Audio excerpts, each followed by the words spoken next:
Hello everyone, welcome to my channel. In this video I'm going to show you some of the very basic techniques for making the base for your watercolor art.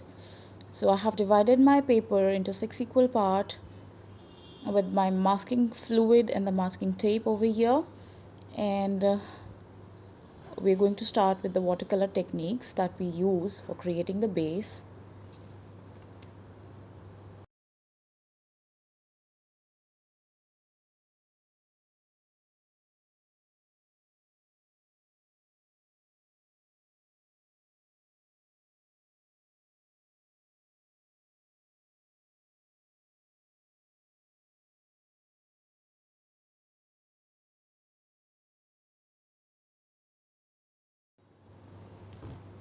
So the very first technique that I'm going to use is a wet on wet wash. So that's the very common thing which we use for most of our landscapes that we make. And here it goes.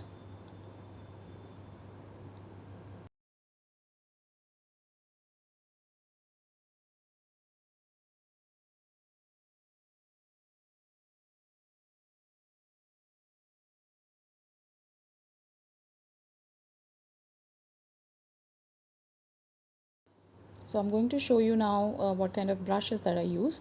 So the one which is on my table, this is called as a fan brush, and then we have a round regular brush, a thin brush. It could so mine is number 1 over here. The round brush is number 12 and the fan brush is number 12. And then this is a flat brush again. So how do you check if the brush is correct for your watercolor drawings? So just you need to check the softness of the bristle. So if there's very soft, almost exactly like your makeup brushes, so then they are good brushes. They were not going to give you any strokes on the paper, and they will work really well on your watercolor paper. Right, same way, you just need to feel the tip of the bristles. Okay, so for acrylic, it happens that the brushes are little thick, and they're not very much soft because the paint that we use for acrylic is really thick. But when we work with watercolors, we need to use a lot of water, and so we don't want any strokes over there, and that's why we use a thinner brush, softer brush, sorry. Okay, so I'm starting with the very first technique, that is called the wet on wet. So here in this box I'm going to take, first of all, give it a water wash. That means I'm going to take some water in my brush and I'm going to apply it on the complete area. So when you do this, you have to make sure that the water is little flooded on the area, and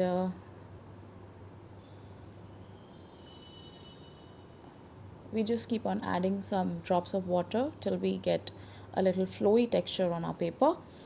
So now I'm taking some cobalt blue over here and applying it on to this watery surface, and I'm just dragging my color from top to bottom because I don't want any shades on this area, and the color needs to be in single shade. So this is my very first color, cobalt blue, that I applied. Also, you can see the water you can move on the paper with your brush. So now I'm adding a little more water because I'm going to add one more color on top of it.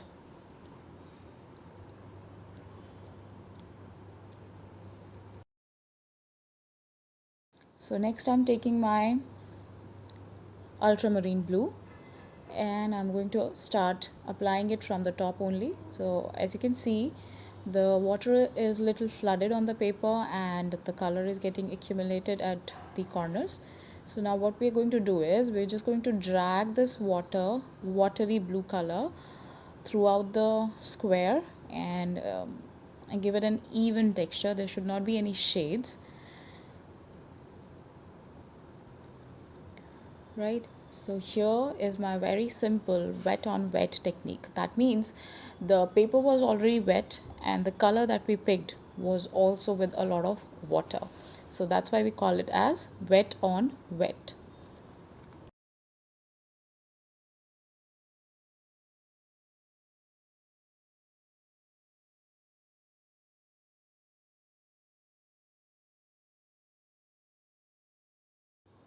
So if you see some of your color drops, the colored water is collecting on the borders, you can always pick them up with a brush or with a piece of fabric, a rough fabric that you're going to use.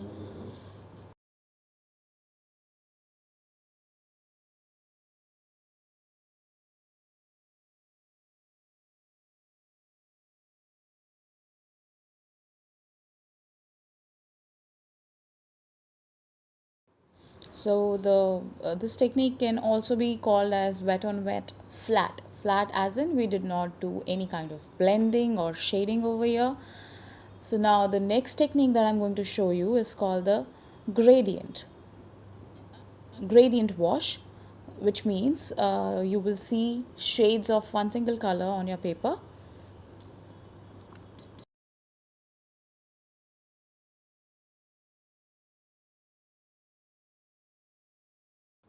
So I'm just going to write it differently so that you can read it. Sorry about the pen that I'm using here over here. Anyways, so this is called the gradient wash. Again wash because we're going to give a complete layer of water on the surface. So again with my brush I'm just going to give a complete wash. Again the water needs to be flowy. You can see on the paper. So keep on adding some drops of water over there so that there is enough water on your paper for blending the color. Although I'm going to use one single color for this part. So here I'm taking my sap green color and I'm starting from the top. So that's a bright sap green color on the top. So I just created a patch on the top part of this box, and next I'm going to wash my brush, and with a clean brush, little water in my brush, I'm going to blend this color all the way to the end of the box. So what happens here is the color will show you different grades. That means there are different shades created by the same color. So again, this is a very good technique while you're working with your landscapes. So you use one single color and create shades of that color. So again I started coloring it from top to bottom. You can go it from bottom to top. So it depends what kind of drawing you're creating. So that this is again one of my favorites, the gradient wash. So next what I'm going to show you is a technique where you use dual colors. That means you're going to use two colors and create a gradient only. So again this is called as a wash because again we're going to use a lot of water for this technique. So give it a layer of water,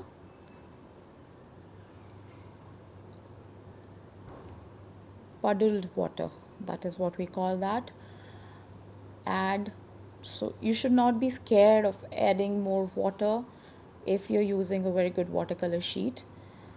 More the water, better the effect is. Okay, so here I'm starting with my deep yellow color.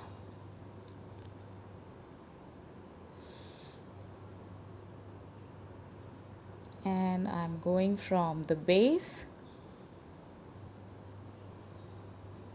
So just apply it on the area that you want, and then you wash your brush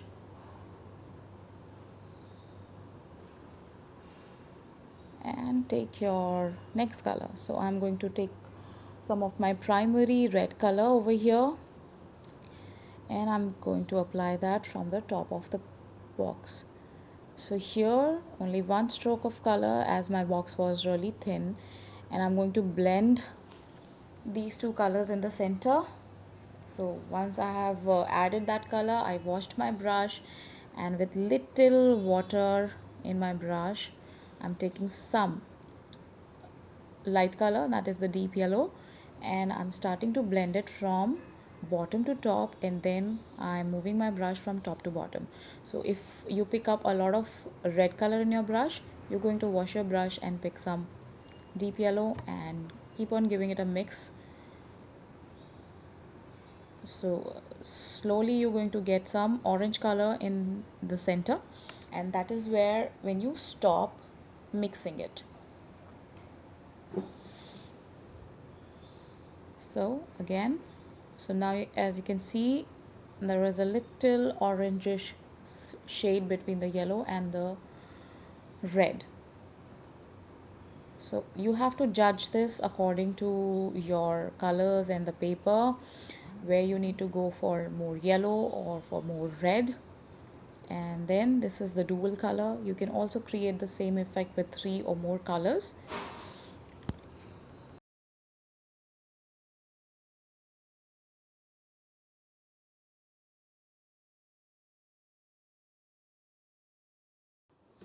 Okay, so the fourth technique that I'm going to show you is again with a single color, but it is going to be wet wash with some wet color over it. So I don't know what to name it properly, but this is what I call it. So it's again a dual color. So again, start by applying a layer of puddled water on the area where you want to create this effect. Then let me choose some yellow ochre color. So I'm taking some yellow ochre color, I'm giving it a light wash. So this is going to be very much similar to the wet on wet flat technique that we did in our very first box. So without any shading, this is just a plain wash of my yellow ochre color. And next I'm taking this burnt ochre, little bit darker than the yellow ochre color, and I'm going to draw some dots on the surface. So again you can see there is a lot of water in this color. So what happens here is, because the surface was already wet and the color that we are applying on the top is also a little wet, so it is getting blended with the surface by itself, and it is going to give you a very good effect. Here as you can see, the dots are getting lighter and they are started to blend from the edges. So this is again one of the technique for making the backgrounds. This we use mostly when we are making the clouds or maybe some farms or some crops, so it is good for that. Okay, so the fifth technique that I'm going to use is called as the dry on wet. That means we're going to create a wet wash for the base, and then we're going to use a dry brush on top of it. So here again, start by giving a layer of water. So I'm going to pick up some blue color this time for creating the background. So let's go for the Persian blue color, okay? So Persian blue color going on the box.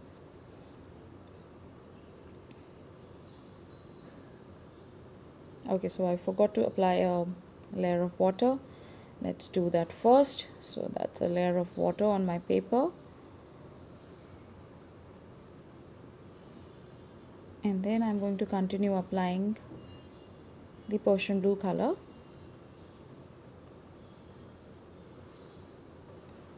So this is again the very much similar technique as the very first box that we used. There are no shades on the base.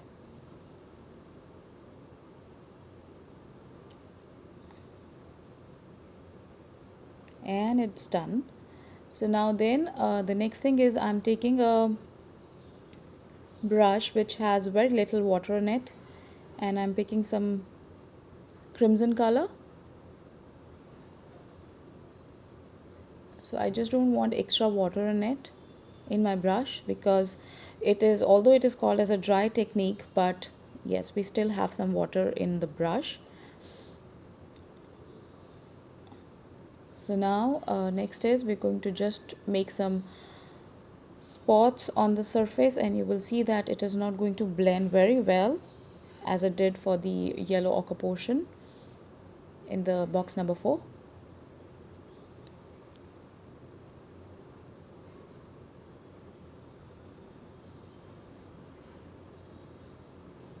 So I'm just giving a little time for my wet wash to dry just a bit, and then I am going to draw these spots with my brush. And as you can see, these marks are really thick and they're taking little more time in blending.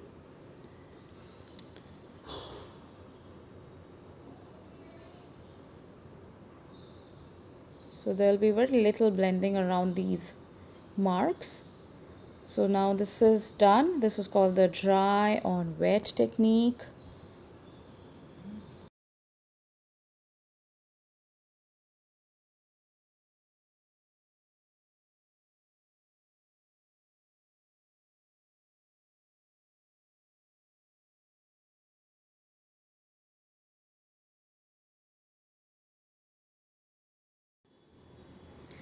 So here the last technique that I'm going to show is called the wet on dry.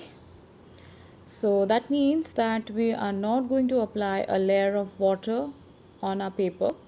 We're going to take some color directly and start with the painting.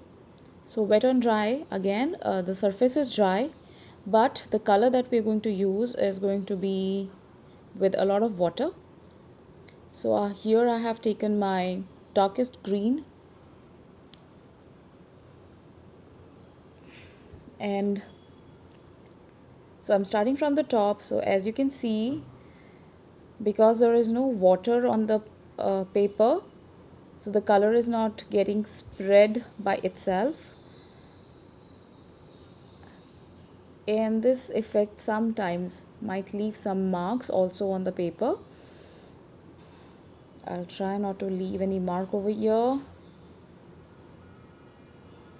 So here I have given one single color, one single tone. Now again I am going to take some black color,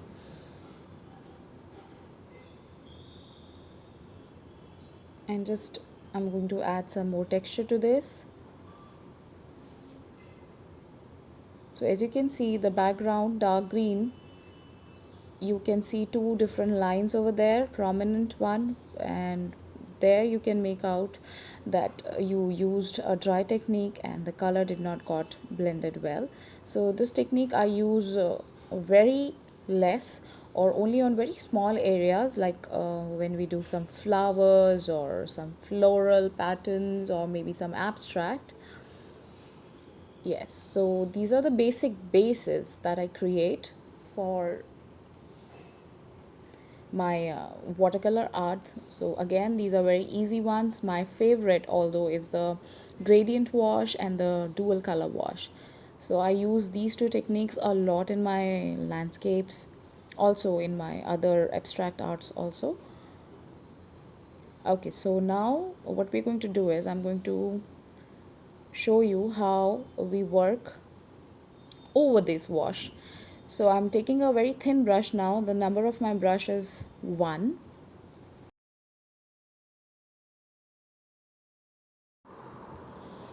So I'm going to create some different patterns on each of these boxes, and you can see how the final effect looks like. So I'm going to use a thinner brush, different colors, and some are going to be abstract, some are going to be with trees and flowers. So just have a look at the video.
So this is all for today. So I hope you enjoyed the video. Try these techniques in your free time. Do like, share and subscribe my channel. Thank you so much for watching. Have a nice day.